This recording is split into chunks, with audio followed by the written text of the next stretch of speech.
Bueno, mis hermanos, mis hermanas, muchísimas gracias por disponerse hoy a esta segunda sesión de lo que hemos denominado Panorama Bíblico, donde seguimos con una introducción a cada uno de los libros de la Biblia. La semana pasada, si hacemos un repaso, hoy estamos iniciando la clase 2 de Panorama sobre el Antiguo Testamento. Si hacemos un repaso de lo visto la semana pasada básicamente estuvimos trabajando sobre una gran pregunta que era, ¿qué es la Biblia? Sí, ¿qué es la Biblia? De forma muy general. Y, y ampliamos la respuesta más tradicional, que sería la respuesta presentada aquí en letras negras, que la respuesta más tradicional es decir que la Biblia es la palabra de Dios. Pero eso nos ubica en una problemática, porque cuando decimos que la Biblia es la palabra de Dios, entonces surge la pregunta de decir, bueno, ¿y cómo fue que él emitió esas palabras? ¿Habrá sido acaso que las dictó? ¿Habrá sido acaso que fue de su puño y letra que él dio esas palabras? ¿Cómo fue? Entonces la misma Biblia nos contesta y nos dice que la forma en la que se dio el proceso de la formación de la Biblia no fue mediante un dictado, no fue tampoco mediante una revelación de una visión. Ayer en la noche, perdón, ayer que tuvimos la compañía de la misionera, ella nos hablaba muchos temas respecto al Corán. Sobre el Corán, por ejemplo, está la creencia de que fue un libro que fue revelado por un ángel, así tal cual fue. Pero la Biblia no es así, ¿ok? Sino que la Biblia la reconocemos como la palabra inspirada por Dios, pero expresada en palabras humanas. Es decir, que la Biblia, al ser expresada en palabras humanas, tiene unos lenguajes, tiene unas culturas y fue expresada en una historia, en un momento determinado que está muy lejano a nosotros, alrededor de culturas que estamos hablando, alrededor de 3.000, 3.500 años hacia atrás de nosotros. Entonces, cuando hablamos de que la Biblia es la palabra de Dios, pero expresada en palabras humanas en la historia, es una declaración general para decir, vamos a intentar informar mi comprensión de la Biblia conociendo de contextos históricos, contextos literarios y el contexto teológico en general que tiene en la palabra del Señor. Hay un micrófono encendido para que lo puedan apagar, por favor. Ok, lo otro que estuvimos viendo es que la historia de la salvación es el contenido de lo que la Biblia revela.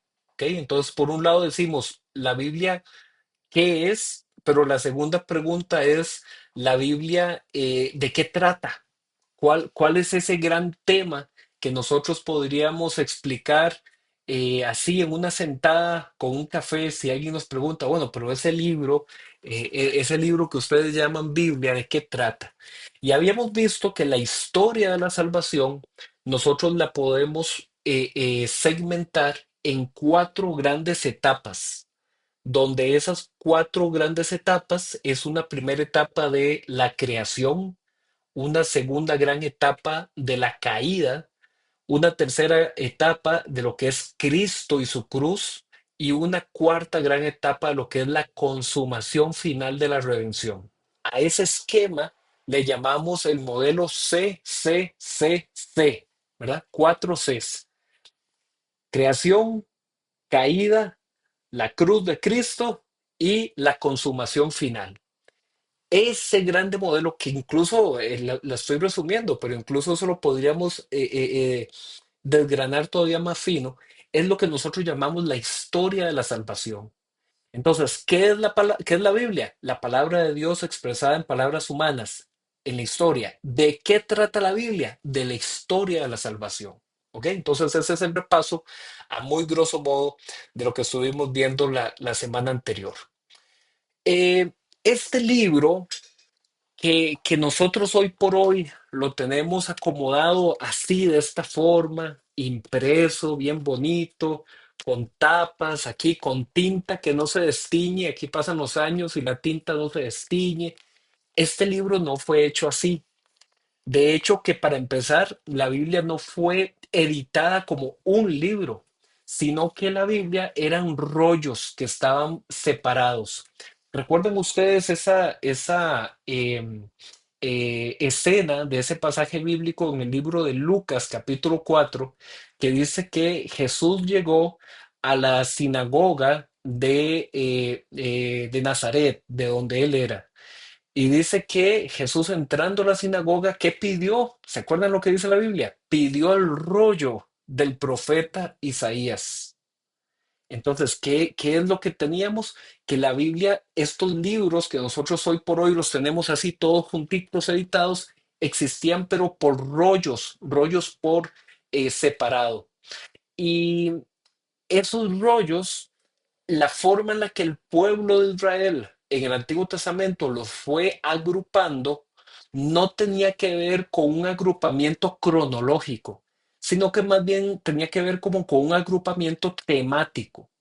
Entonces nosotros podemos, el Antiguo Testamento lo podemos separar en cuatro grandes secciones temáticas o cuatro grandes grupos. Al primero de esos grupos, que lo llamamos Pentateuco, es el que está conformado por cinco libros que coinciden con ser los primeros cinco libros de la Biblia. O sea, si una persona agarra, abre la Biblia, la primera página que va a encontrar es Génesis.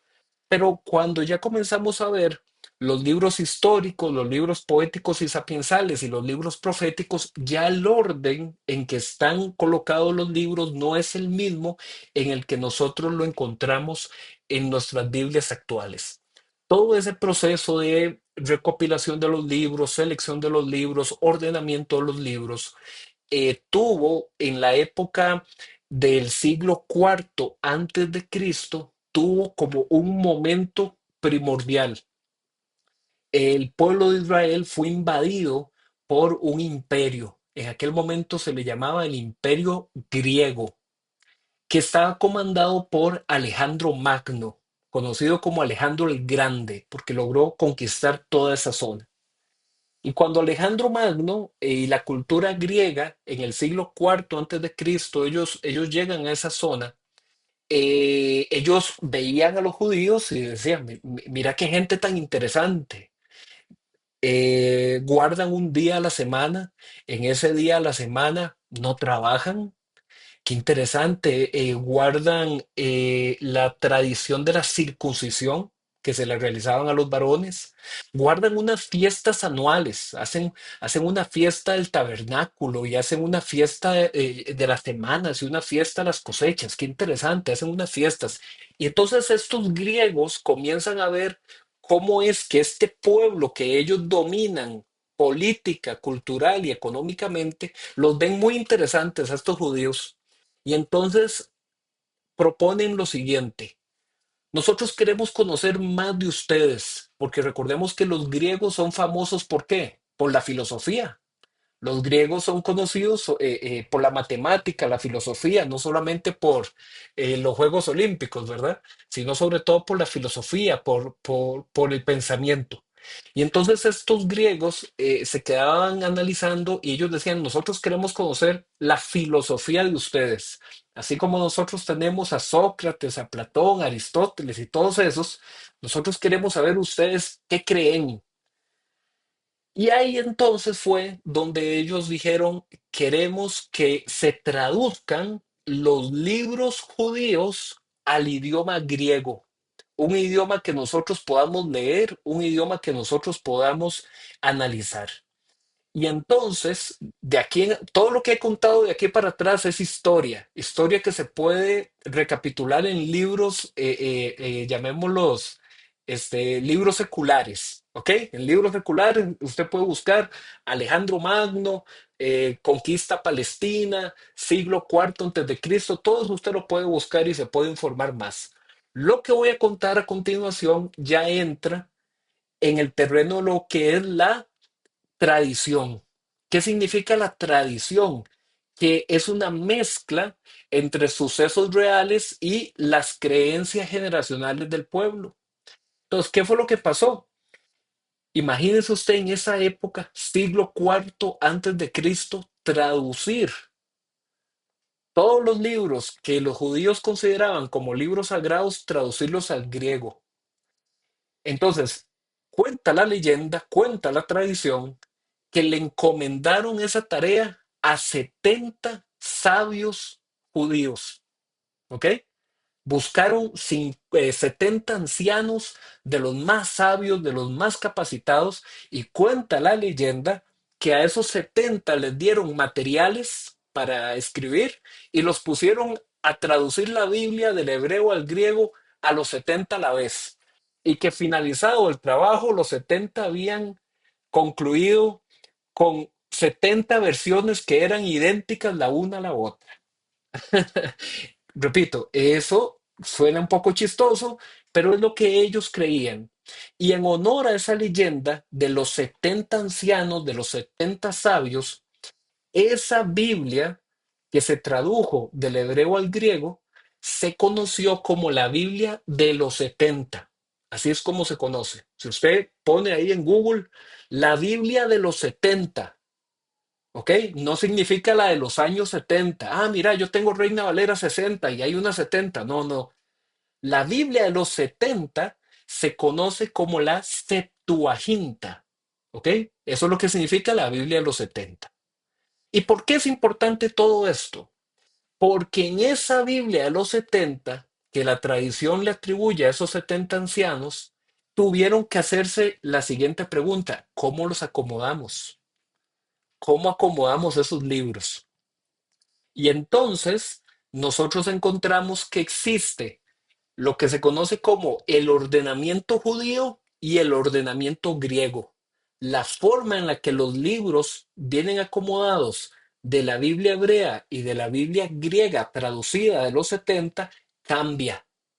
Nosotros, pueblo cristiano con Biblias completas de Antiguo y Nuevo Testamento, nosotros utilizamos la referencia de la Biblia de los 70.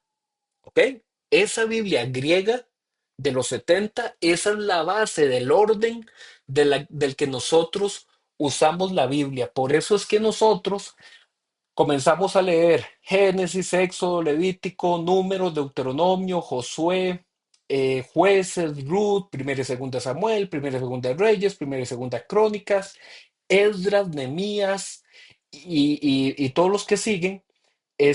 Los leemos en ese orden, no porque ese sea el orden cronológico de la historia, sino porque ese es el orden en que los griegos tradujeron la Biblia. ¿Ok? ¿Todo bien? Espero que sí. Recuerden que al final podemos hacer una ronda de preguntas. Entonces, este orden que tengo aquí proyectado, que si usted se pone a sacar números, 5 libros del Pentateuco, 12 libros históricos, 5 libros poéticos sapiensales y 17 libros proféticos, le va a dar la sumatoria 39. ¿Ok? Si se pone a sacar números, le va a dar 39. Esos son los 39 libros del Antiguo Testamento. ¿Qué pasó con el paso de los años? Con el paso de los años, estoy hablando 2 siglos más después de la historia que le conté de los 70, surgieron otros libros, ¿ok? Surgieron otros libros que, si bien es cierto, el pueblo judío no los ponía a la par de estos, sí eran libros que ellos consultaban mucho. Y esos son los 7 libros conocidos como los deuterocanónicos, que nosotros en nuestras Biblias no las tenemos porque no le damos el sentido de ser libros inspirados por Dios. Tampoco los judíos le daban ese título, ¿ok? Esos 7 libros adicionales del Antiguo Testamento aparecen en algunas Biblias católicas, pero no son libros que se utilicen por el pueblo cristiano evangélico, ni por los judíos, salvo para consultar algunos temas históricos. ¿De acuerdo? Estos que aparecen marcaditos aquí en amarillo que dice Pentateuco son los que hoy vamos a analizar. ¿Ok? Esos son los que hoy vamos a analizar. La próxima semana vamos a analizar el bloque de los históricos, pero hoy vamos a analizar el bloque de el Pentateuco. Eh, sí, como les venía diciendo anteriormente, si nosotros agarramos todos esos 39 libros que, que hace un rato tenía en esos agrupamientos, pero si los acomodamos en una relación temática cronológica, más bien vean que este sería el acomodo, ¿ok? Vea cómo cambia, ¿ok? Entonces podríamos ahí ver cómo, por ejemplo, esos primeros 5 libros, Génesis, Éxodo, Levítico, Números y Deuteronomio, si los vemos históricamente, incluso algunos de ellos estarían en las mismas épocas, que ahorita vamos a hablar un poquito. Incluso el libro de Job, la historia del libro de Job, que por cierto lo estamos leyendo los domingos en el culto, si usted lo agarra con detenimiento y lee Job capítulo 1, se va a dar cuenta de que Job no era judío. ¿Cómo la ve? No sé si lo sabían, no sé si alguna vez se habían percatado, si no apunten eso y después lo van a buscar. La Biblia en Job capítulo 1 no presenta que Job sea judío, sino que sencillamente presenta un varón Job que era muy sabio, que era muy temeroso del Señor, que tenía hijos e hijas, que tenía un montón de animales, que tenía un montón de tierra y en ningún momento establece que Job fuera judío. Tampoco establece nada que tenga que ver con los 10 mandamientos, tampoco establece nada que tenga que ver con el templo de Jerusalén, no viene nada de esa información en Job. Por eso es que en Job lo que aparece es una historia de lo que se considera la época de los patriarcas. Por eso vean que aquí en este gráfico Job aparece situado ahí junto con la historia de Génesis. Entonces, cuando analizamos el ordenamiento de los libros, nos vamos a dar cuenta que esta historia de la salvación no tiene el mismo orden que tiene nuestra Biblia. ¿Por qué? Porque nuestra Biblia, como lo dije anteriormente, responde a una traducción que hicieron con un ordenamiento de los libros. Por eso, si usted lee la Biblia del Antiguo Testamento de forma corrida, va a encontrar algunas cosas que a lo mejor no entiende o va a encontrar historias que usted dice, Me parece que esto ya lo leí, me parece que esto ya apareció en otro libro, ¿sí?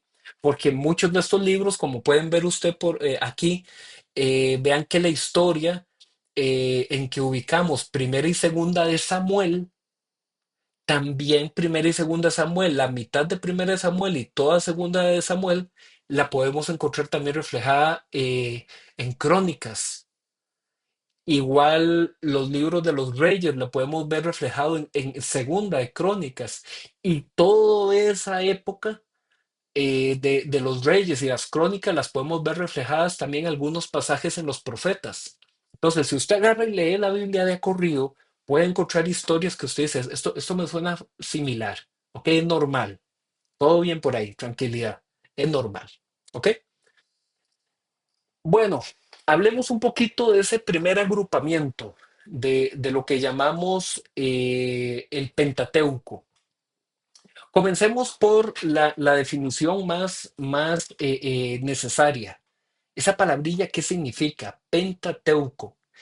Como toda la introducción que les di, viene del idioma griego, porque fueron los nombres que se le pusieron a los libros del Antiguo Testamento cuando se tradujeron al griego.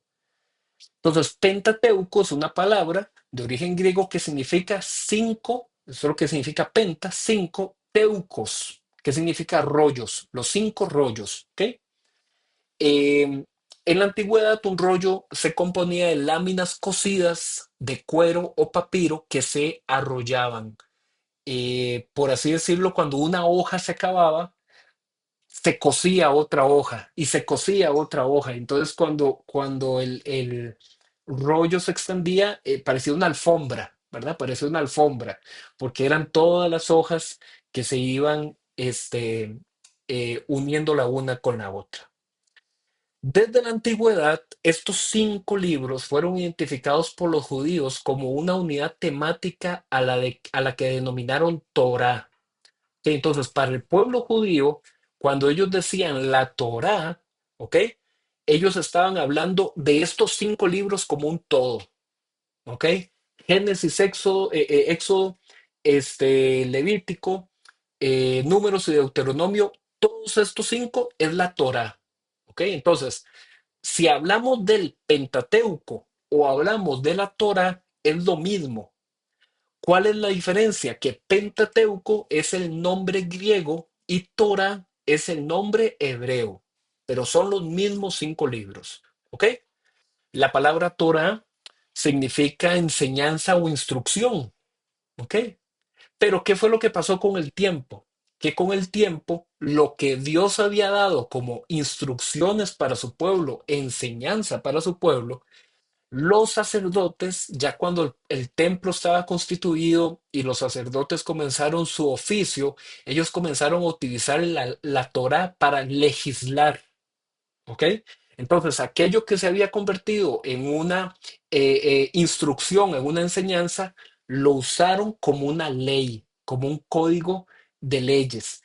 Por eso es que ya en la época de Jesús, cuando nosotros vemos que Jesús dice la ley, en la ley, en la ley, todo eso se está refiriendo a la Torah. Entonces, vean que hay 3 palabras diferentes que podemos utilizar para lo mismo. Podemos hablar de Pentateuco, podemos hablar de Torah o podemos hablar de la ley. Las 3 palabras me hacen referencia al contenido de estos primeros 5 libros de la Biblia. ¿Ok? El Pentateuco muestra la historia sagrada de cómo Dios elige un pueblo para establecer su pacto o alianza especial. Yo quiero aquí llamar su atención especialmente a este término, historia sagrada. O sea, el Pentateuco, esos primeros 5 libros, es una historia teológica, es una historia sagrada. ¿Qué significa eso? De que no está escrita como se escribiría una biografía o un libro de historia en la actualidad. En esa época ellos no consideraban lo que nosotros, ustedes han visto en las empresas y en las instituciones, donde hay secretarias o secretarios que se encargan de llevar los libros de actas, o en algunas instituciones le llaman las minutas. Y en las instituciones públicas, por ejemplo, esos documentos son una copia fiel de cada cosa que cada persona dice. Y si usted lee ese tipo de minutas o actas de instituciones públicas, ahí dice, digamos, si una persona dice mucho una muletilla, por ejemplo, la secretaria tiene que poner porque son copias fieles exactas de cada cosa. ¿Ok? La Biblia no es así. Yo sé que muchos quisiéramos que la Biblia llenara nuestra curiosidad, de que la Biblia nos diera un panorama muy específico de cada cosa que nosotros quisiéramos preguntar. Lo cierto es que es una historia teológica, es una historia sagrada. ¿Qué quiere decir esto? Que aunque Dios reveló esta historia para que los autores bíblicos la pusieran en palabras comprensibles, Dios fue guiando su espíritu, inspirando a estos escritores bíblicos, fue guiando qué colocar y qué no colocar. Yo lo sé, yo sé lo que alguno de ustedes está pensando, uy, pero tal cosa, si Dios hubiera guiado que hubieran escrito tal cosa, qué importante nos hubiera servido para tal y tal cosa. Mis hermanos, la palabra del Señor es perfecta, es completa, es suficiente. El Salmo 119, todo lo que el Salmo 119 trata, tiene que ver con lo perfecto, la palabra del Señor. Así es que yo los invito realmente a que cuando nos acercamos a la palabra, lo hagamos con un corazón de hijo, de hija.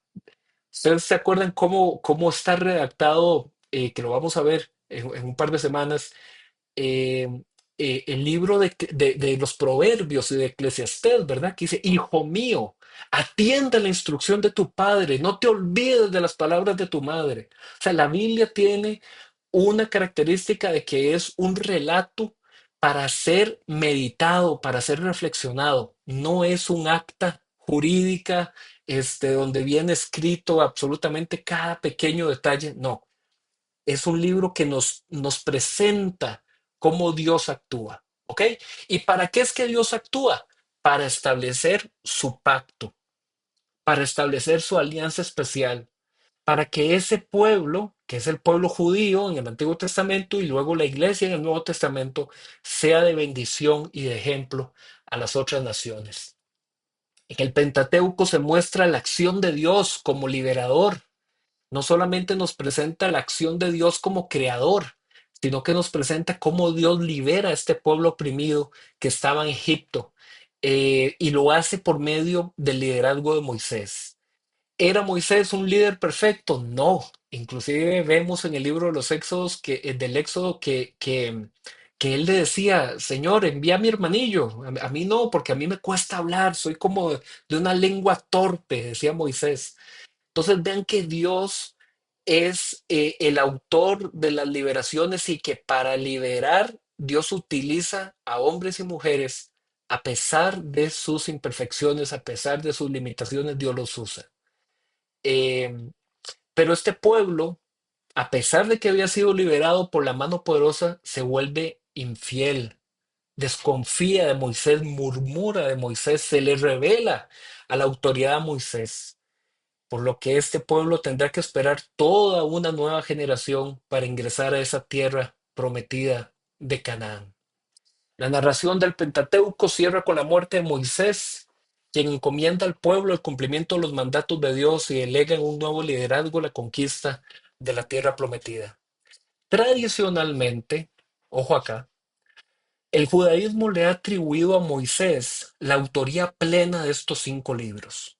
Sin embargo, por el análisis de los estilos narrativos, el lenguaje y las costumbres de otras épocas, parece que muchos de los elementos de estos libros surgen de la combinación de diferentes tradiciones orales y escritas que fueron recopiladas y redactadas dentro de un largo proceso de formación, desde que los acontecimientos se experimentaron hasta que fueron fijados por escrito. Aquí quiero ser, mis hermanos, muy cuidadoso y muy detallado. Por favor, no quiero que se malinterprete este parrafito. Que Moisés haya escrito un libro, ¿ok? Es algo que la palabra del Señor sí nos enseña. Y ahorita vamos a ver en qué versículos viene eso, ¿ok? Pero cuando ya por muchos años los estudiosos que se han ido así palabra por palabra a estudiar la forma en la que está escrito, se encuentran que hay cosas que la Biblia tiene en estos libros que pasaron después de que Moisés murió. Y entonces ahí fue donde ellos comenzaron a decir, ah, caramba, ¿qué hacemos aquí? Y más bien lo que se ha ido considerando es que sí, muy posiblemente Moisés dejó una base, ¿ok? Pero que esa base, con el paso de los años, terminó siendo eh, eh, redactada por sacerdotes cuyo nombre no conocemos, sacerdotes anónimos, que terminaron de darle la forma final que tenemos hoy por hoy al Pentateuco. ¿Por qué hice la advertencia de que agarráramos este tema así suavecito y con buena letra? Porque podría entonces malinterpretarse en decir, entonces la Biblia sufrió añadiduras, entonces la Biblia sufrió que los hombres metieran las manos y pusieran otros tipos de cosas. Vean, mis hermanos, no existe al día de hoy, puede ser que la arqueología mañana nos sorprenda y haya un descubrimiento. Al día de hoy, no tenemos de puño y letra ninguno de los libros originales de la Biblia. ¿Ok? Tenemos muchísimas copias de copias, pero nosotros no tenemos de puño y letra cuando, por ejemplo, Pablo le dictó a Timoteo la carta para los colosenses. Eso no, o sea, ese manuscrito original no lo tenemos. No tenemos el original de Juan. Cuando Juan escribió su evangelio, el original, con las huellas digitales de Juan, no lo tenemos. Hoy por hoy en la historia eso no está. Pero ¿qué es lo que tenemos? Miles de copias, de copias, de copias que han ido apareciendo en la arqueología, cuya similitud la una con la otra, mis hermanos, es de alrededor del 98%. O sea, son cosas que los arqueólogos y los científicos encargados de esto se han quedado así con la boca abierta.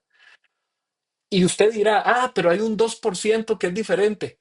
Correcto, pero ese 2% son palabras, muchas veces palabras sueltas o versículos que realmente no alteran ninguna de las grandes doctrinas de la fe cristiana. Entonces, realmente esta Biblia que usted tiene entre sus manos es una excelente Biblia, es una copia muy fiel. Entonces, que Moisés haya dejado una primera copia y que con el paso del tiempo Dios, y esto es muy importante porque aquí es donde entra también la creencia de nuestra fe. Creemos que Dios ha preservado su palabra y que a pesar de que quizás como esto que les cuento de Moisés, de que Moisés dejó una base y que posiblemente esta base fue ampliada después de que él murió, creemos que Dios ha preservado que el contenido final que hoy por hoy tenemos en nuestras Biblias es el contenido de su revelación, de su palabra. Si quizás usted en su corazón siente em, que esto podría ser una piedra de tropiezo, permítame decirle lo siguiente con el corazón en la mano y con el amor que saben que les tengo a todos. Vean, mis hermanos, por muchísimos siglos, siglos, el pueblo cristiano no tenía la Biblia en sus manos porque estaba reservada solamente para una muy élite exclusiva que tenía la Biblia para ellos mismos. Fue en la época de la Reforma Protestante, que la Reforma Protestante es del siglo XVI. Imagínense, estamos hablando que durante 16 siglos después de Cristo, la gente no tenía la Biblia así en la casa como usted y como yo, o en el celular. No la tenían, mis hermanos. Y significa que por eso el mensaje de Dios fue menos, o que su espíritu fue menos, o que su palabra dejó de ser poderosa para traer arrepentimiento y salvación. Para nada. El Señor siguió teniendo a su pueblo y a su remanente fiel. Porque mis hermanos, el libro no es Dios. Amén. El libro no es Dios. El libro contiene la revelación del Dios vivo y verdadero, pero el Dios vivo y verdadero siempre, mis hermanos, es mucho más de lo que nosotros podemos contener en estas páginas. Entonces, repito, por muchos siglos no se tuvo la Biblia a disposición, pero la palabra del Señor ha sido preservada y conforme han ido apareciendo nuevos descubrimientos arqueológicos, lo único que ha pasado es que se ha confirmado una y otra vez que lo que la palabra del Señor ya decía tenía razón. Amén. Entonces espero eh, que todo bien con ese tema y si usted tiene alguna dudilla adicional, la podemos ver después. Ok, ¿qué vamos a hacer ahorita? Vamos a hacer un resumen de estos primeros 5 libros de la Biblia. ¿Ok? Vamos a hablar de Génesis en primera instancia. Y a cada uno de estos primeros 5 libros de la Biblia les queremos hacer un análisis de 4 cosas. Les queremos hacer un pequeño análisis de su origen literario, es decir, cuándo se cree que fue escrito o cuál es la historia que el libro cuenta. A la par de eso, cuál es el contexto histórico en que el libro fue desarrollado. Luego vamos a ver cuál es el contexto teológico, qué significa eso, cuáles son las principales enseñanzas que podemos extraer de ese libro y finalmente un pequeño bosquejo o una pequeña estructura de cuáles son los temas que vienen en cada uno de los capítulos de estos libros. ¿Ok? Comenzamos por uno de quizás los más famosos libros de la Biblia, como lo es el Génesis. Y si bien es cierto, como les decía hace un rato, en el libro de Génesis no se menciona explícitamente el autor del libro, ¿ok?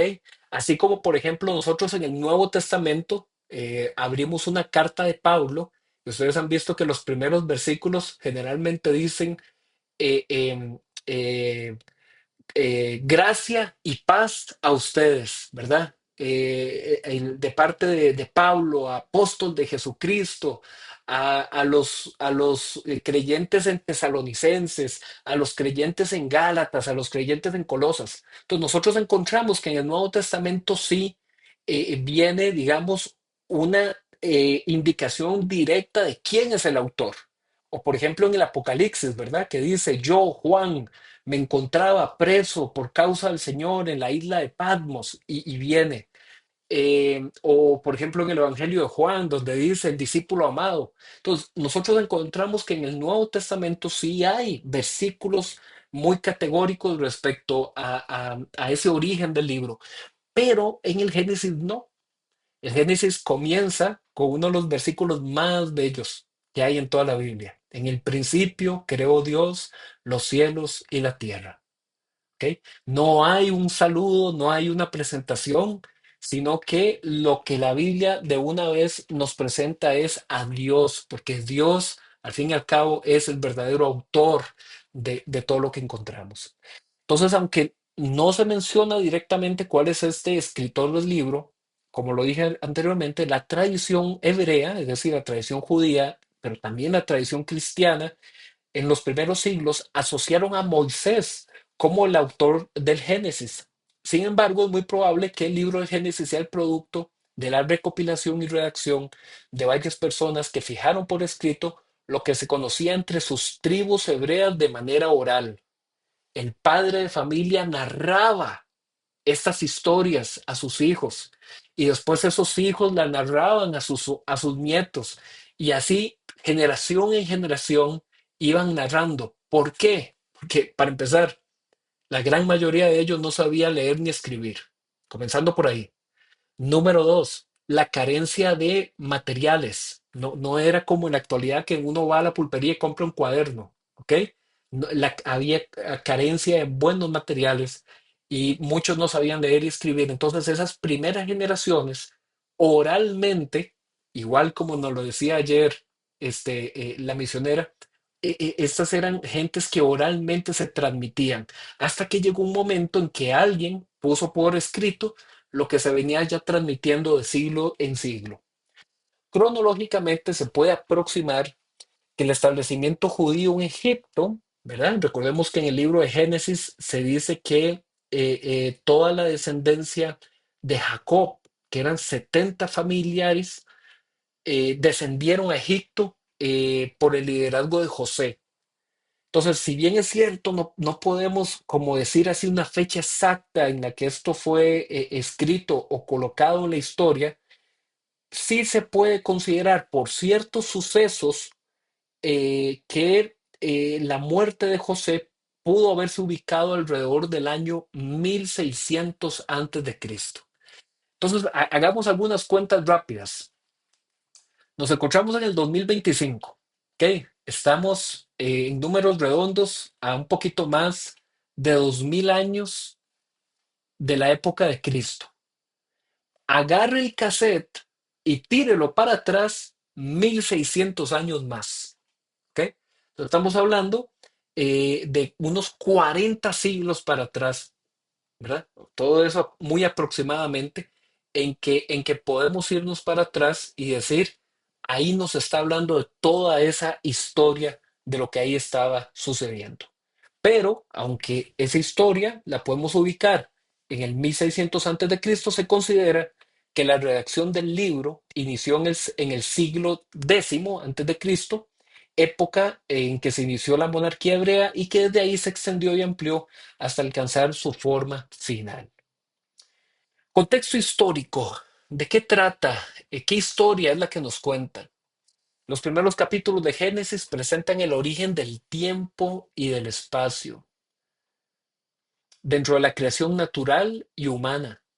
Corresponden por ello a una narración que escapa a todo calendario, a todo detalle histórico. O sea, nosotros encontramos en estos primeros capítulos del Génesis que no podemos ahí precisar con exactitud una época, porque justamente, como indico por aquí, lo que se busca más bien es comunicar con esa atemporalidad un estado de relevancia para toda época. Lo que Génesis comienza a decir en sus primeros capítulos es para toda época. ¿Qué significa eso? Que si usted y yo hubiéramos estado en el jardín, también nosotros nos hubiéramos comido el fruto del árbol, mis hermanos. Eso es lo que significa. Que si usted y yo hubiéramos estado ahí, también hubiéramos matado a Abel. Porque esta narración así de antigua, así de majestuosa el origen de los tiempos, lo que nos busca es decir, toda la humanidad está ahí representada, toda la humanidad, todos podemos volver a ver ahí y decir, yo también lo hubiera hecho. ¿Ok? Por eso es que después en el Nuevo Testamento, Pablo en el libro de Romanos dice que nosotros estamos o en Adán o en el segundo Adán. ¿Ok? Porque en el primer Adán estamos todos representados en pecado y que en el segundo Adán, que es Cristo, somos rescatados de ese pecado a una vida nueva. Entonces, lo que aquí se presenta es relevante para toda época. Se presenta así la bondad de Dios y la maldad introducida por el pecado como una realidad desde el origen y que se manifiesta en la cotidianidad. Los primeros capítulos presentan elementos narrativos que dificultan una ubicación dentro de cualquier contexto histórico. Sin embargo, con el llamamiento de Dios a Abraham para salir de Mesopotamia y dirigirse a la tierra que sería dada a él y a su descendencia, ese llamamiento podría trazarse en algún momento del siglo XX antes de Cristo, época en donde la revolución agrícola y la era de los metales habían propiciado la formación de las primeras civilizaciones en Medio Oriente. Entonces voy de nuevo. Dice la Biblia que cuando Abraham fue llamado para salir de Ur de los Caldeos, que es Mesopotamia, para dirigirse a Palestina, dice la Biblia en algún lugar que eso es el siglo XX antes de Cristo. No, no lo dice, sino que por el estudio comparado de las circunstancias que ahí vienen, se podría considerar, ¿verdad? Se podría considerar que va por esa época. ¿Ok? Contexto teológico.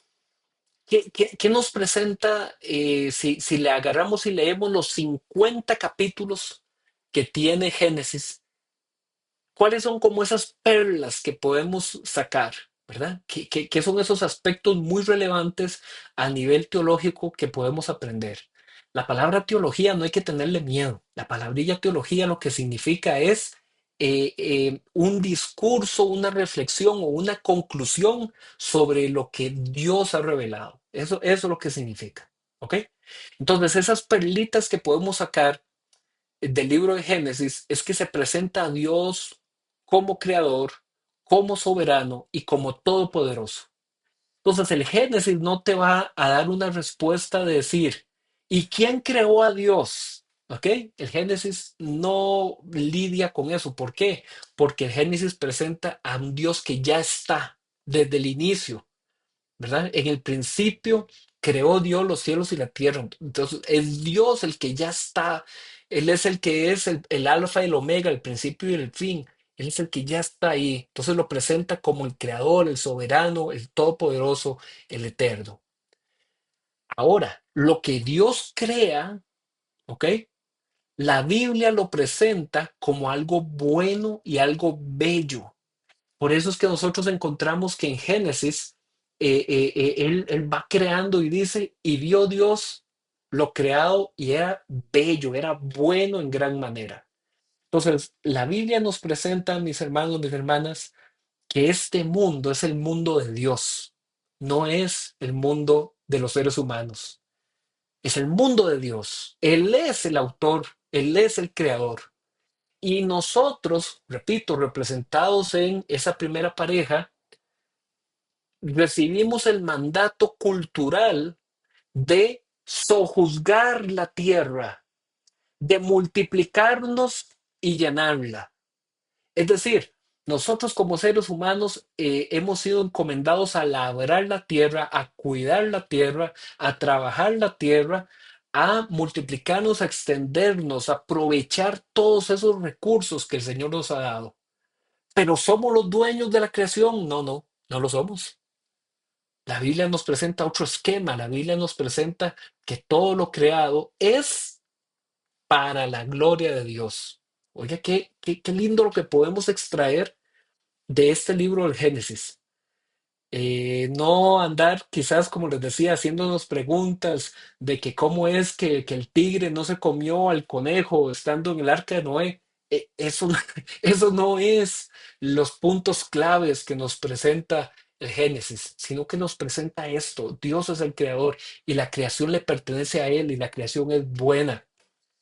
Y dentro de toda esa creación, el ser humano es distinto. Vean qué interesante. La Biblia tiene una visión del ser humano, de que el ser humano es diferente a un pato, es diferente a un delfín, es diferente a una jirafa, es diferente a un árbol, es diferente a una piedra. El ser humano es creación, pero es diferente. ¿Y qué es lo que nos hace diferente? Dos cosas nos presenta Génesis. Génesis nos presenta que el ser humano es el portador de la imagen de Dios. ¿Ok? Ahorita voy a hablar un poquito qué significa eso. Y que además de que somos portadores de su imagen, dice Génesis de una forma muy bonita, dice que el Señor nos formó y que sopló aliento de vida en nosotros. Ese, ese aliento de vida es lo que llamamos, es el espíritu que Dios ha infundido en cada uno de nosotros. Entonces, ser la imagen de Dios es que nosotros podemos ser los representantes de Dios para con esta creación y que al ser sus representantes nosotros podemos demostrar voluntad, podemos demostrar inteligencia, podemos demostrar capacidad intelectual, capacidad emocional, todos esos atributos que la Biblia presenta de Dios, que se consideran como atributos comunicables, es decir, cosas que Dios a nosotros nos ha dado, evidentemente de forma limitada. La Biblia dice que Dios es amor y que por eso entonces yo como ser humano, portador de su imagen, yo puedo amar. Sí, pero mi amor no es como el de Dios. La Biblia dice que Dios es misericordioso. Entonces yo como portador de su imagen puedo ser misericordioso, sí, pero no es igual que la misericordia plena y perfecta de Dios. Entonces yo soy el portador de su imagen y puedo mostrar todas estas cualidades que Dios nos ha dado por medio de su espíritu, pero a causa del pecado, que es lo que dice el cuarto punto, el origen de la maldad y el pecado como una consecuencia de la desobediencia. A causa de ese pecado, quedó sembrado en el espíritu humano y me separa de la comunión con Dios. Entonces, aunque yo puedo mostrar bondad, misericordia, amor, perdón, porque la imagen de Dios permanece en cada uno de nosotros como seres humanos, a causa del pecado estoy distorsionado, esa imagen ha quedado manchada, ha quedado con la semilla del pecado de generación en generación. Por eso es que, por eso es que Jesús decía, tienes que nacer de nuevo. Porque hay una naturaleza que es la naturaleza con la que nacemos todos nosotros, que está manchada en pecado. Por eso necesitamos que el Señor nos haga una nueva criatura. ¿Ok? Pero de eso vamos a hablar cuando lleguemos al Nuevo Testamento. ¿Qué nos presenta también el Génesis? Nos presenta a Dios ejecutando juicio a las naciones, que eso está en Génesis capítulo 6, donde nos habla de que la maldad del ser humano se había multiplicado de tal manera que Dios dijo, yo voy a tener que acabar con esta generación.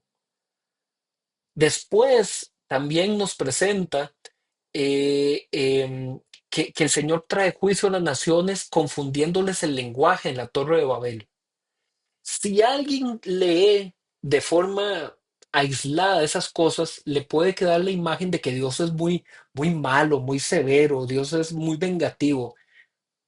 Bueno, no han terminado de leer todo el Génesis, porque el Génesis también nos muestra que en medio de esos dos escenarios, el diluvio y Babel, Dios muestra su gracia y su misericordia para con Noé y para con Abraham. Entonces, ¿es Dios un Dios cruel, sin misericordia, que destroza y aniquila? ¿O es más bien la Biblia que nos presenta un Dios de misericordia, un Dios de perdón, un Dios de amor, que se complace en su creación, que bendice a su creación, que nunca la ha dejado sola, sino que más bien el Señor está trabajando un proceso de restauración hasta el final donde todas las cosas, dice la Escritura, nos espera un cielo nuevo y una tierra nueva? Entonces Dios siempre ha estado trabajando a favor de su pueblo. Y el libro de Génesis también nos presenta que esa bendición de Dios se ha preservado sobre la línea familiar de Abraham, Isaac y Jacob, como los fundadores o los padres del pueblo de Israel, y que ellos terminan emigrando a Egipto, donde se quedarían a vivir varias generaciones. Eh, Vamos a ver ahorita en el libro del Éxodo qué fue lo que pasó a nivel histórico que trajo tanta desconfianza por parte de los egipcios para con los judíos.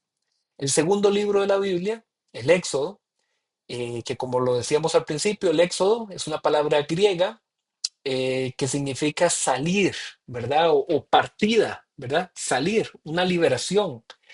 Y justamente eso es lo que narra este libro, la forma en la que el pueblo de Israel sale de Egipto por la acción de Dios.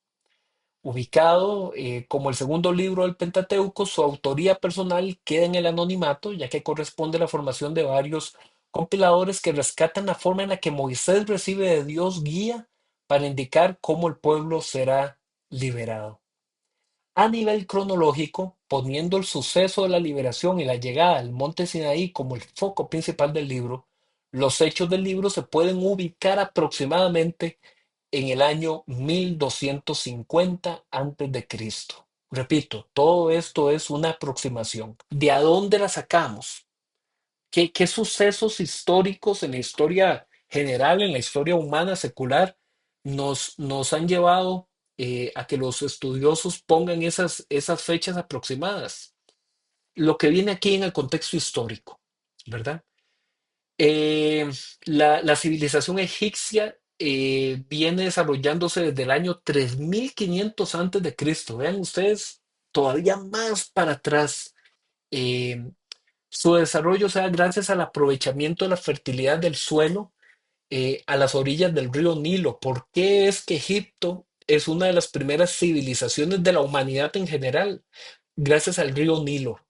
Porque en medio de toda esa región tan desértica, tan árida, aparecía un río que en ciertas épocas del año se desbordaba y entonces sus aguas cubrían las orillas y entonces fertilizaba y dejaba una muy buena tierra que con el paso del tiempo generó que los pueblos las utilizaran para la agricultura y por lo tanto en vez de andar viajando como nómadas buscando alimento de un lugar a otro, los pueblos se asentaron a las orillas del río Nilo y ahí iniciaron ya su civilización. Con el paso de los años, esa civilización se convirtió en todo un imperio. ¿Qué hace que una civilización se vuelva imperio?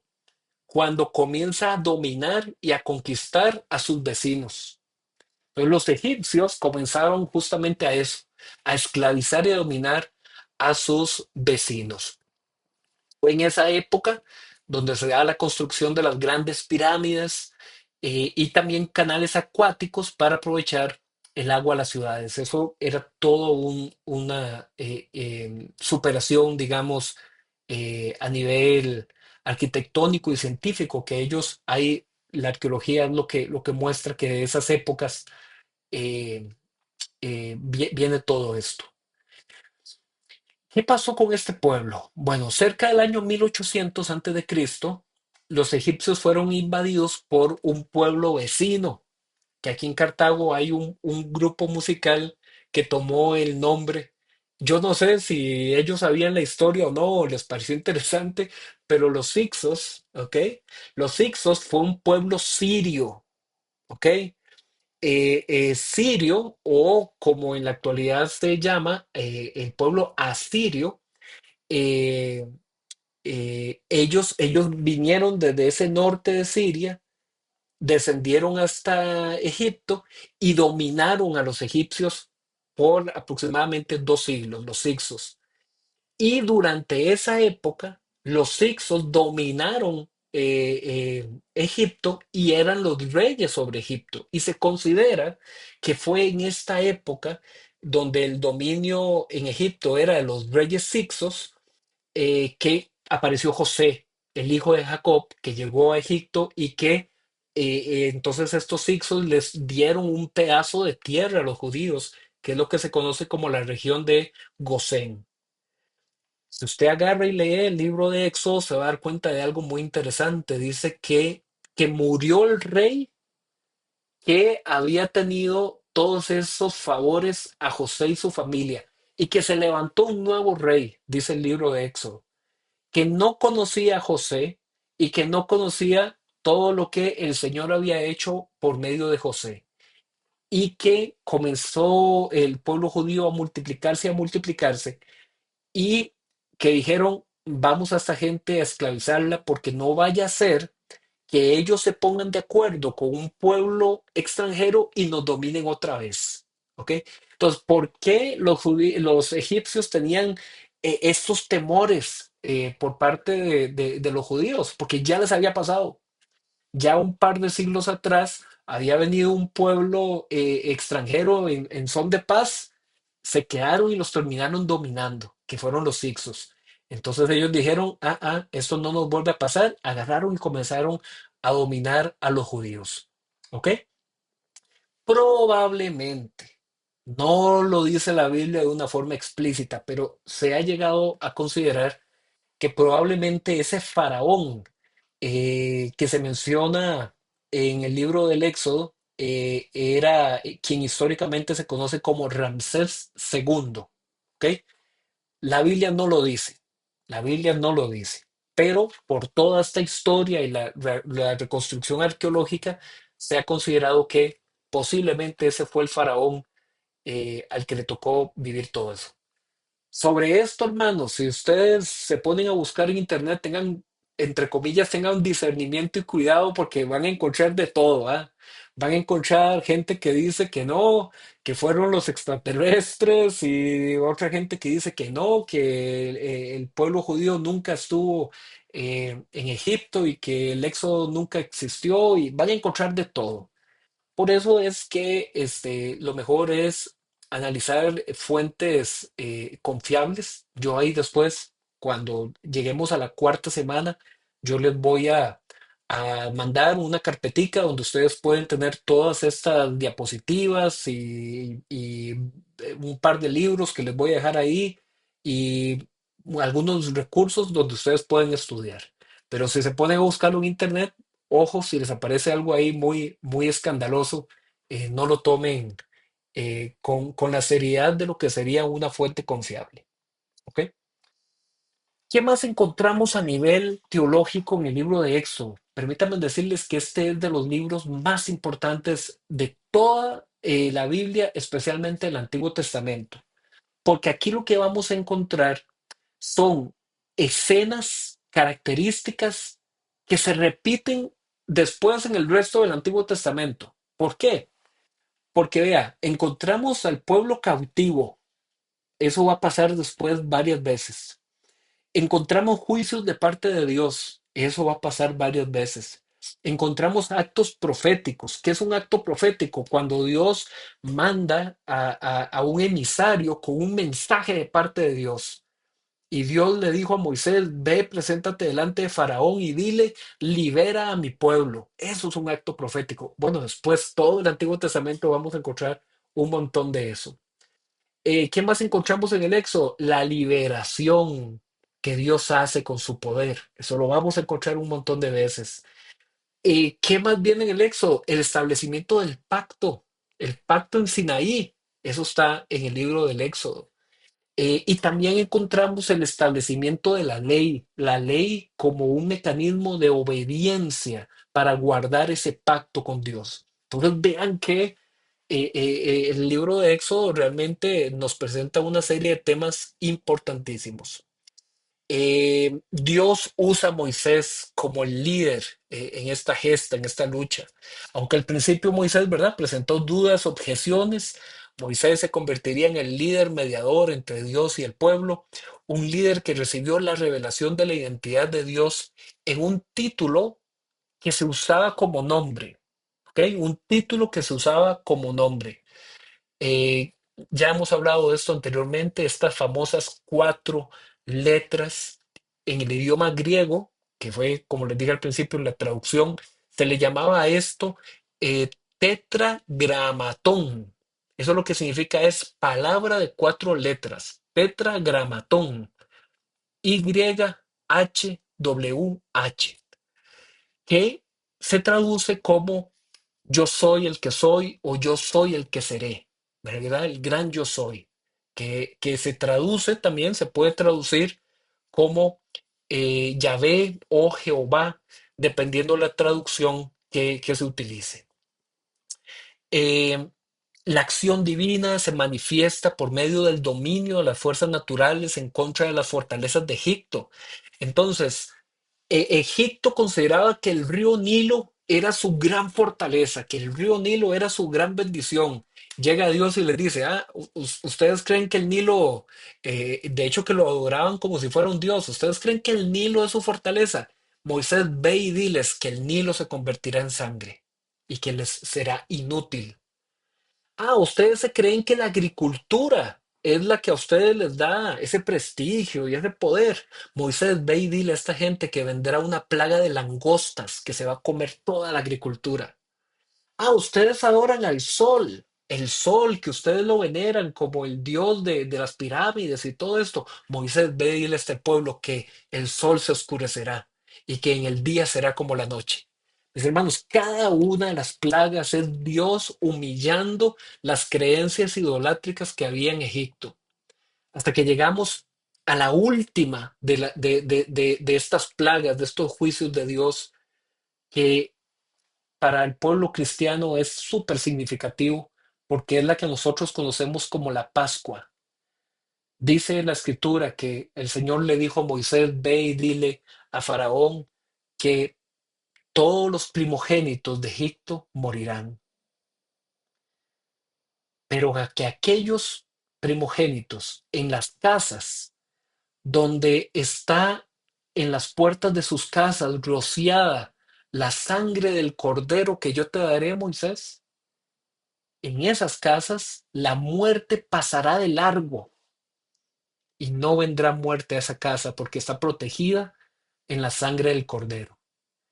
Mis hermanos, todo eso de esas imágenes del Antiguo Testamento en el libro de los Hebreos, en el Nuevo Testamento, el libro de los Hebreos agarra todo eso y dice, Cristo es nuestro Cordero, Cristo es nuestra Pascua, Cristo es el sacrificio que nos protege de la muerte eterna. Entonces, ese tipo de escenas son tomadas del Antiguo Testamento y nos dicen, sí, a ellos les tocó vivir eso, esa lucha, pero hoy por hoy nosotros vemos hacia atrás y decimos, Dios estaba prefigurando a Cristo en medio de todo eso. Y Cristo es nuestra Pascua, mis hermanos, y cuando nosotros celebramos la Santa Cena, lo que estamos es recordando ese sacrificio, de que el Señor dio su cuerpo y de que el Señor dio su sangre para nuestra salvación. Bueno, en Éxodo capítulo 24, viene toda esta historia de la Pascua. Hay un micrófono encendido para que lo puedan apagar. Gracias. Eh, bueno, el pueblo sale después de esa última plaga, el Señor los libera. Eh, el pueblo pasa, cruzan el mar. Los últimos ejércitos de carros de guerra de Faraón son destruidos. Y el pueblo se termina reuniendo con Dios, con la presencia de Dios en el monte Sinaí, y de ahí recibe la ley de los 10 mandamientos. Seguimos con las palabrillas griegas. ¿Por qué? ¿Verdad? Ya al principio lo dije, ¿por qué tanta insistencia con eso del griego, el griego, el griego? Porque esas fueron las palabras originales que fueron traducidas. Entonces, 10 mandamientos se tradujo de la palabra decálogo. Deca significa 10, logo significa palabra, las 10 palabras, el decálogo. Y en esos 10 mandamientos se establece la señal de la identidad de lo que era que ese pueblo le pertenecía a Dios. Ahí vienen las instrucciones éticas para honrar a Dios en su santidad. Por eso es que el primer mandamiento dice, yo soy el Señor tu Dios y no tendrás otro Dios aparte de mí, en su santidad, en lo que Dios lo hace único. Pero también los 10 mandamientos me muestran cómo expresar el amor al prójimo. ¿Ok? Eh, el pueblo recibió también en el libro del Éxodo una instrucción sobre cómo mostrar visiblemente que esa presencia de Dios está en medio de ellos. Y es lo que se conoce como el tabernáculo. ¿Ok? El tabernáculo o el santuario transportable eh, era ese símbolo de que la presencia de Dios habitaba en medio del pueblo. En el tabernáculo podemos encontrar en la tienda del tabernáculo el lugar santo y el lugar santísimo, donde ellos guardaron eh, justamente las tablas de la ley, las tablas del decálogo. ¿Ok? Vámonos a Levítico, tercer libro del Pentateuco. El Levítico, ¿a qué les suena esa palabra? Levítico, Levítico. Quizás a alguno de ustedes ya les suena como alguna palabrilla de que en el Nuevo Testamento se habla de los levitas. ¿Ok? ¿Y quiénes eran los levitas? Los levitas eran los que... hay un micrófono encendido para que puedan apagarlo. Si no se escucha el eco, gracias. Los levitas eran los servidores del templo, los que ministraban en el templo. Entonces, el libro de Levítico viene con todas las instrucciones para el ministerio sacerdotal, de cómo el sacerdote tenía que vestirse, de cómo el sacerdote tenía que lavarse, de cómo el sacerdote tenía que guardar una pureza para efectuar los rituales de expiación, los rituales de los holocaustos, de las ofrendas y sacrificios que el pueblo traía para presentarle a Dios. Entonces, acá en Levítico es que viene todo eso. Eh, dice por aquí, este libro complementa la descripción de las leyes y mandatos que conforman la alianza o pacto con Dios, así que relata sucesos legales y pedagógicos posteriores a la salida de Egipto, por lo que se podría también ubicar un año, alrededor de un año después de el 1250. ¿Por qué alrededor de un año después? Porque construyendo el tabernáculo, más o menos se tardó, la Biblia muestra que tardaron varios meses, quizás un año construyendo el tabernáculo. Igual, en cuanto a su autoría, como se ha mencionado, estos textos de la Biblia aparecen bajo el anonimato de las tradiciones, aunque eso no descarta que Moisés bien pudo haber guiado o escrito un documento base o porciones del Pentateuco. Ahorita no lo vamos a hacer por un tema de tiempo, pero en Éxodo capítulo 24:4 y en Números 33:2 se indica que Moisés ponía por escrito estas cosas. ¿Ok? Entonces, por eso es que sí se considera que muy posiblemente Moisés dejó una base, pero que luego esa base fue complementada. Eh, a nivel del contexto, los sacerdotes debían conocer muy bien cómo adorar a Dios. ¿Por qué? Porque eso era justamente lo que mostraba la alianza, el pacto de ser un pueblo de santos y sacerdotes. Así es que este libro presenta todo lo que era para el sacerdocio, su consagración, su pureza, su santidad, todo lo que tenía que ver con esa parte. Muy importante, vean, en las culturas vecinas a Palestina, como lo era Egipto al sur y Mesopotamia al norte, piénsenlo así, ¿verdad? Mesopotamia al norte, en el centro Palestina y en el sur Egipto. Esas culturas vecinas, los sacrificios de animales siempre se daban y eran vistos como ofrendas para ganar el perdón o la bendición de algún Dios con D minúscula. Ojo, ¿ah? Sin embargo, en el caso de los hebreos, el sacrificio no era para comprar a Dios. Ojo, no era desde el principio, ni hoy, ni nunca el sacrificio, uy, voy a llevar a Dios todos estos animales para el sacrificio, para que entonces Dios me haga o Dios me dé. No, no es eso lo que presenta la Biblia. Si usted agarra Levítico y lee los primeros capítulos, se va a dar cuenta que había una ceremonia donde usted presentaba su ofrenda. Si era la ofrenda de ganado, podía ser un toro, podía ser un cordero o podía ser un cabro, una cabra y dice que se colocaba la mano sobre la cabeza del animal como una señal de identificar que ese animal iba a morir en mi lugar a causa de mis pecados y que el derramamiento de esa sangre de ese animal representaba mi pecado. O sea, ahí vienen los primeros capítulos de Levítico. Entonces, nunca fue el sacrificio una forma de sobornar a Dios, sino era un ejercicio en que el pueblo decía, en mi pecado yo soy el que merecería morir, pero va a morir este animal. Y eso es lo que se conoce como recibir esa expiación, ese perdón de parte de Dios. Otra cosa muy importante, en esa época ser santo era un concepto asociado a lugares, como cuando ustedes escuchan que la gente dice, ay, voy para Tierra Santa, ¿verdad? Lugares santos, utensilios santos, personas santas o incluso animales, porque santo significa separado de lo que es impuro, de lo profano, ¿ok? Para fines religiosos. Sin embargo, el código de santidad en el Levítico tiene que ver con lo ético, tiene que ver con lo moral, ¿ok? Tiene que ver con separarme o diferenciarme lo justo y lo corrupto. Por eso es que en Levítico hay tanta insistencia de no seas como esas naciones vecinas. Hay un gran énfasis sobre eso. Contexto teológico, ¿qué perlitas podemos sacar de acá? eh, la ley típicamente se puede clasificar o se puede dividir en tres grandes secciones: la ley moral, la ley ceremonial y la ley civil. La ley moral tiene que ver con todo aquello que manifiesta el carácter santo de Dios para declarar la condición de bueno o malo en un acto cuando lo practicamos.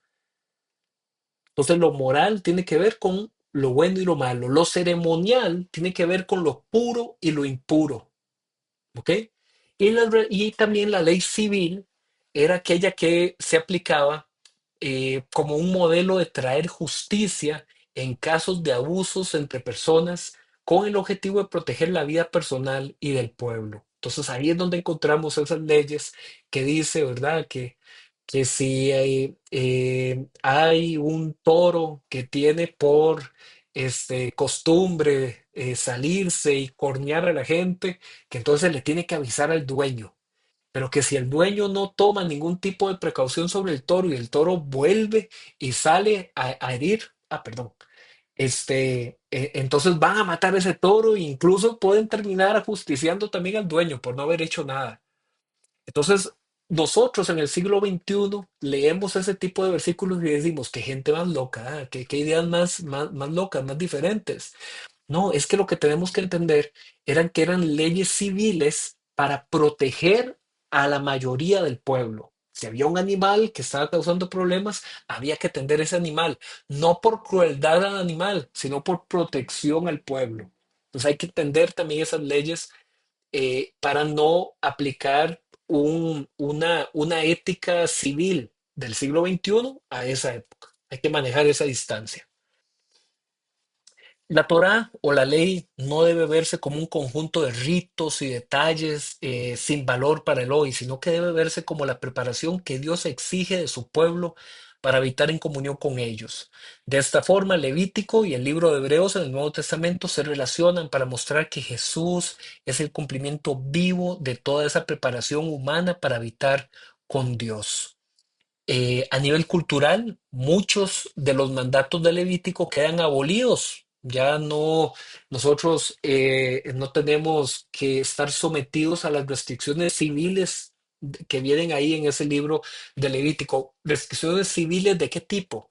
Por ejemplo, todo lo que decía respecto a que en un mismo campo, en un mismo suelo cultivable, dice que no se prohibía mezclar los tipos de semillas. Así como que usted diga, aquí voy a sembrar naranjas, aquí bananos, aquí papayas. No, ahí venía eso en el Levítico. Ese tipo de cosas nosotros a nivel civil ya no estamos ligados bajo esa ley porque ya eso fue abolido por nosotros que somos creyentes de un nuevo pacto inaugurado por Jesús.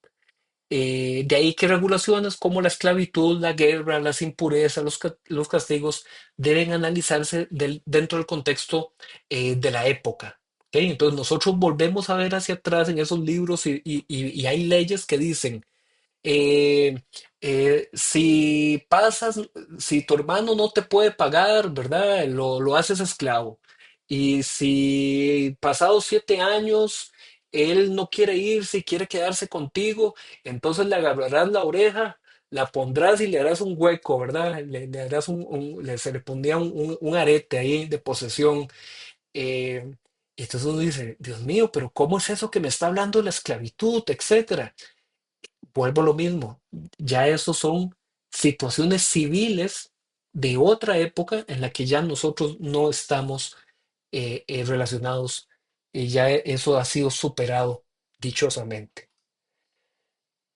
Cuarto libro, el libro de los números. Eh, en realidad este libro que se llama Números en el libro digamos, en la traducción original, ¿verdad? En el hebreo, tenía un nombre más bonito. Por eso ponemos por aquí y decimos en el Tanakh, que recordemos la semana pasada vimos que el Tanakh es la forma en la que los judíos llaman al Antiguo Testamento. En el Tanakh, este libro se conoce como en el desierto. Qué nombre más bonito, ¿eh? En el desierto. Em, entonces, aquí coloco, ¿verdad? Que la traducción griega la Septuaginta, ¿verdad? Lo que habíamos hablado al principio. El nombre original es en el desierto. Moisés es presentado como el líder del pueblo en medio de la marcha desde el Sinaí, cruzando el desierto en busca de la tierra prometida. Al ser un libro del Pentateuco, su redacción queda en el anonimato, lo que ya hemos dicho. Su ubicación cronológica podría situarse alrededor de el 1200 antes de Cristo, fecha en la que el pueblo hebreo está por entrar a Canaán desde Moab, que eso queda al este del río Jordán, después de los 40 años en que murió la generación que había salido de Egipto. En el libro de los números, por si usted tal vez nunca se había percatado o no le había puesto atención, aquí es donde se da el motivo por el que Dios castiga finalmente a esa generación. Vea, Dios les había perdonado un montón de cosas. les había perdonado que ellos se rebelaban en contra de Moisés, que murmuraban en contra de Moisés, un montón de cosas les había perdonado, se quejaron de que tenían hambre, Dios les dio el maná, se quejaron del maná, Dios les mandó codornices para que comieran carne, tenían sed y Dios les mandó agua fresca, etcétera, etcétera. Pero pasó algo, y está aquí en este libro Los Números, donde definitivamente Dios dijo, con esta generación no voy, se levantará otra generación. Que el Señor le dice a Moisés que envíe espías, que envíe estos espías a ir a fijarse cómo es aquí la tierra prometida y los espías regresan. 10 de los 12 espías regresan diciendo, nosotros somos como langostas y ellos son como gigantes, nos van a acabar, nunca lo lograremos, ahí no podemos entrar. Y esa generación terminó recibiendo el castigo. Incluso el propio Moisés termina quedándose por fuera de entrar a la tierra prometida. Dios le dice, habla a la roca para que de ella fluya el agua fresca, el agua que da vida. Y Moisés, me lo imagino ahí atareado con todo este pueblo que le había hecho tantos males, que le había quedado tan mal, y Moisés desobedece a Dios. Moisés no le habla a la roca, golpea la roca. Y el Señor le dice, Moisés, tú verás la tierra, no entrarás en ella. Vea todas las cosas interesantísimas que encontramos en el libro Los Números, y a lo mejor es un libro que usted lo tiene por ahí como apartado, que a lo mejor nunca le ha puesto la atención, que realmente aquí vienen estos grandes temas. Eh, a nivel de contexto teológico que podemos encontrar aquí, el pueblo sigue avanzando, eh, y, y aquí es donde podemos ver, dice algo muy bonito en este libro de Números, ¿verdad? Que el Señor se manifestaba en el tabernáculo como una columna de nube o como una columna de fuego, como un símbolo de decir, pueblo, a pesar de su infidelidad, yo estoy aquí, yo soy el que está, yo soy el que soy, Dios sigue estando ahí.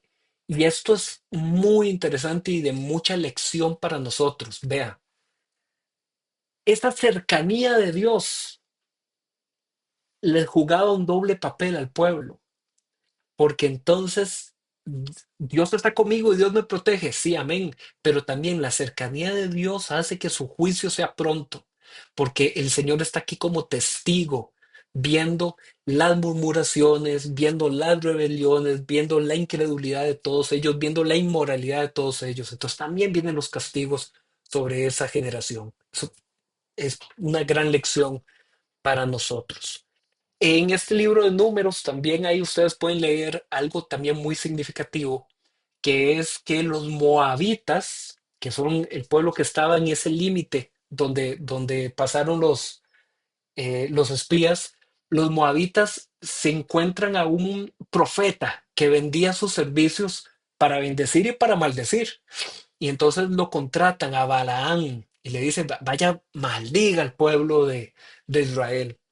Y ahí viene muy interesante, ¿verdad? Que es cuando Balaán va encaminado a maldecir y su burro no quiere avanzar, ¿verdad? Algunas versiones dicen burro, otras versiones dicen burra, no lo sabemos, pero él no quiere avanzar y no quiere avanzar y él golpea y golpea y le dice, lo regaña que avancen hasta que el burro le termina hablando y el burro le dice, pero no ves que ahí delante de nosotros está el ángel de Jehová. ¿Cómo voy a avanzar si ahí está la presencia de Dios, verdad? Entonces, ese incidente, esa escena del burro de Balaán, está aquí en el libro de Números para que usted lo pueda también buscar y leer. Y Balaán al final siempre va y llega y ninguna maldición, sino que más bien bendice al pueblo. Eso es lo que Dios hace. Y finalmente, eh, el quinto libro, el libro del Deuteronomio, que de alguna forma es como un resumen de todo lo anterior, porque aquí ya está Moisés en la región de Moab, que como dijimos hace un rato, eso es al lado este del río Jordán, es decir, antes de entrar a Jericó, antes de entrar a Canaán, a la tierra prometida. Ahí está Moisés y Moisés reúne a todo el pueblo que es ya una nueva generación y les comienza a dar esta nueva instrucción. Por eso es que el libro se llama Deuteronomio, la segunda ley, ¿ok? El repaso de la ley para este pueblo. ¿Por qué el Señor hace esto, mis hermanos? Porque este es un pueblo que ya no va a vivir en el desierto. Ya esta gente va a dejar de comer maná. Ya esta gente va a dejar esas condiciones de andar con el tabernáculo y la columna de fuego. Ellos ya no van a vivir eso. Ellos van a entrar a una tierra de donde fluye leche y miel. Lo que ya hemos visto en predicaciones anteriores, que eso era una frase que significaba, ustedes van a entrar a una tierra buena para la ganadería, la leche, y una tierra buena para los cultivos, la agricultura, la miel, que no es miel de abeja, sino miel de conserva, como lo que nosotros llamaríamos las jaleas, jaleas de manzana, jaleas de banano, etcétera. Una zona donde fluye leche y miel. Entonces van a entrar a una tierra fructífera. Ustedes ya no van a estar en el desierto, ya no van a estar con el maná, ya no van a estar con la columna de fuego. Entonces Moisés reúne al pueblo y les da la segunda ley, les da el Deuteronomio contextualizado para una nueva situación de vida. Em, Moisés acá, uno de los principales temas que vienen eh, es lo que se conoce como el Shema. Es esta palabrita aquí que les estoy señalando, porque Moisés, evidentemente guiado por Dios, presenta una preocupación principal. Vean, yo los conozco, yo me lo imagino a Moisés como diciéndoles, vean, yo a ustedes los conozco, yo sé ustedes cómo son, yo conozco mi gente. Ustedes van a entrar a esa tierra y cada uno se va a ir a lo suyo. Cada quien se va a ir a cultivar la tierra, a ir con sus animales, con sus familias. Ustedes se van a olvidar de Dios. Esa era como la gran preocupación de Moisés. Y entonces Moisés les dice, vean, escucha, oh Israel, el Señor tu Dios, el Señor uno es. Llamarás al Señor, ¿verdad? Y les dice, y estas palabras que hoy te digo, las repetirás a tus hijos, a la entrada y a la salida. Las repetirás en la casa, las repetirás en el camino, al levantarte, al acostarte. Porque yo, Jehová, soy tu fortaleza, soy tu sabiduría, pueblo, ¿verdad? Y les habla, y todo esto es lo que se conoce como el credo fundamental del pacto, que es lo que se conoce como el Shema. Eso es lo que encontramos en Deuteronomio capítulo 6 versículo 4 al 6. Vean, voy a leérselos, vean esta belleza. Eh, Escucha Israel, el Señor nuestro Dios, el Señor es uno. Ama al Señor con todo tu corazón, con toda tu alma, con todas tus fuerzas. Grábate en el corazón estas palabras que hoy te mando.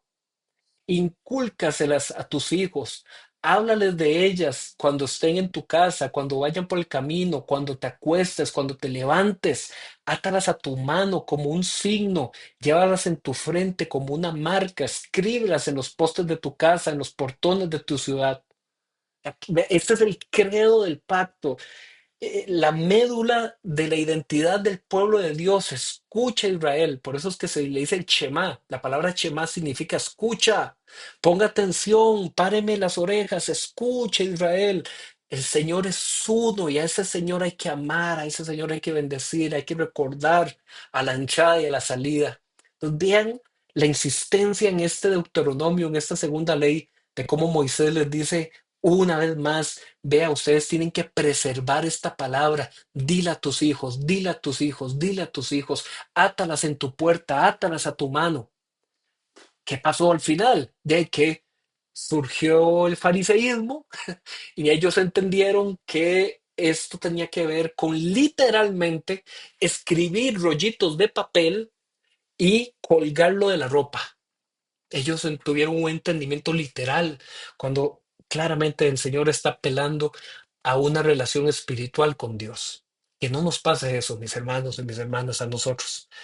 En este libro también encontramos otra declaración de parte de Dios que él dice, yo soy el padre del huérfano, ¿verdad? El que protege a la viuda, al pobre, al extranjero. Eso está en Deuteronomio 10:18. O sea, vean que en este libro de Deuteronomio encontramos eh, eh, toda esta base fuerte de lo que es el pacto del pueblo con Dios. Incluso les voy a contar, en Mateo capítulo 4, donde se da lo que nosotros conocemos como las tentaciones de Jesús en el desierto. Cuando Satanás viene y trae las tentaciones a Jesús, Jesús le responde a Satanás con 3 versículos del Deuteronomio, para que ustedes vean, digamos, la importancia y la fuerza y la identidad que este libro del Deuteronomio tiene. ¿Ok?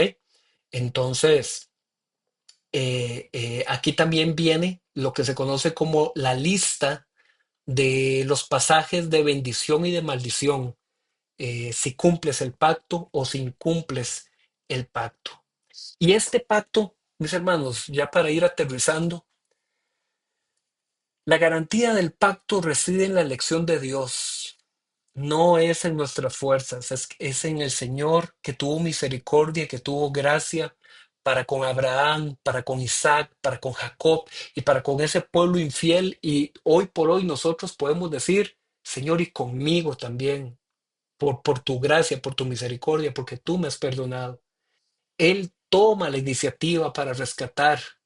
Dios es ese padre de la parábola del hijo pródigo, es ese padre que desciende a recibir a ese hijo que viene sucio, que viene después de haber despilfarrado todo, ese padre que dice, este hijo estaba muerto y ahora ha vuelto a la vida, hagamos una fiesta. Dios es el que toma la iniciativa, Dios es el que rescata, no por nuestros méritos, no por nuestros méritos, sino por su gracia. No fue por la capacidad de Israel para sobrellevar el culto, los sacrificios, su religión, no, sino la esperanza de que aquello que Dios ha elegido será preservado en medio de la prueba y dificultades hasta lograr cumplir con el propósito de Dios para traer bendición a todos. Mis hermanos, mis hermanas, cierro con esto.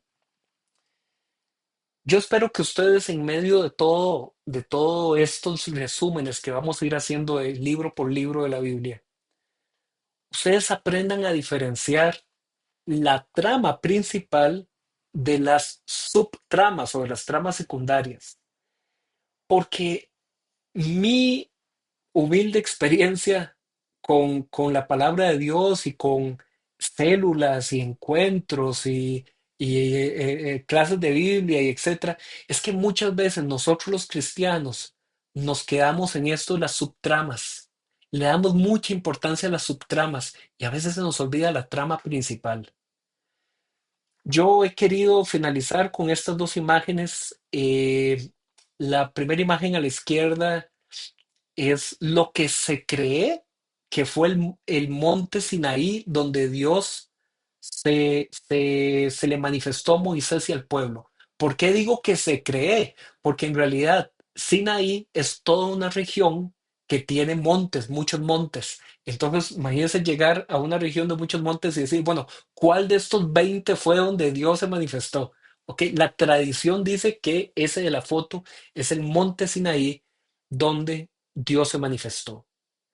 Y la imagen que está a la derecha es la vista de la región palestina desde el monte Nebo, que es donde se considera que el Señor le dijo a Moisés, Moisés sube al monte y fíjate en esa tierra prometida. Mis hermanos, vean, hay una trama principal que nosotros necesitamos ver. Y si nosotros vemos esa linecita a través de los libros de la Biblia, vean, es como que los ojos se nos abran y se nos caigan las escamas. Vamos a ver la historia de la salvación, de cómo Dios ha ido trabajando desde la formalización de ese pacto en Sinaí, pero luego cómo el Señor anuncia al pueblo y le dice, vea, todavía hay algo por delante, todavía hay una tierra prometida, tu trabajo no ha acabado, todo lo que hay que hacer lo seguiré haciendo, pero siempre mira para adelante, si no te toca a ti, le tocará a otro. Como veíamos ayer con la misionera, es que uno es el que siembra y otro es el que cosecha. Eh, Mis hermanos, cosechemos en la historia principal, en la gran trama que se manifestó desde el Antiguo Testamento y que poco a poco, semana a semana, vamos a ir viendo que como toda esta trama que viene desde el Génesis, en Jesús, llega Jesús y le dice a sus discípulos, escrito está, hoy la palabra se ha cumplido delante de ustedes. Entonces vamos a ir concentrándonos en esta trama principal. ¿De acuerdo? Cierro la transmisión, la grabación por aquí y abro unos minutitos para algún comentario o pregunta.